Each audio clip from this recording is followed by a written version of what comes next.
We're here to send a message to our government, federal government, that he has to apply the rules that has been negotiated.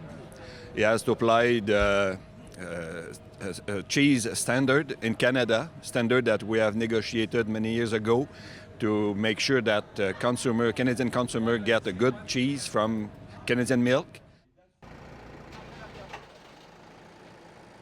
And I'm doing this because as a milk producer, the laxism that the federal government applies actually cost us a lot of money on our farm, and it have to change. The solution is simple, so I don't understand why it's not réglé présentement. We would rather prefer to be in the field doing the first cut of hay instead of driving our tractor and asking producers to come in Ottawa with us, for sure.